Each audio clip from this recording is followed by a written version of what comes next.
It's an exciting time. We have a brand new 4-story building, 61,000 square feet. We now have 7 kitchens, and each of the kitchens has a mise en place room. It's a world-class facility. We have all the latest technology as far as kitchenware and equipment, and our faculty are well-versed in the current trends.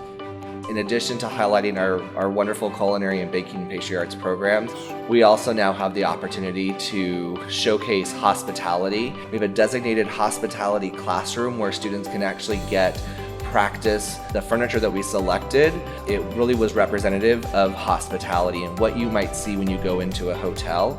It's really important that now we have that opportunity to educate the next round of industry professionals that are going to continue on that image of San Antonio as one of the friendliest places in the U.S. The students at St. Philip's are enormously important because you're really celebrating and learning about the power of this industry. Prior to the pandemic, our organization assisted in generating $15 billion in economic impact that funneled down to our San Antonio public schools, our police departments, our fire departments, our streets and sanitation, and the students and what you're learning. You are the future. So thank you for investing in San Antonio. Thank you for investing in your future. I've gained a tremendous amount of experience just working in these kitchens.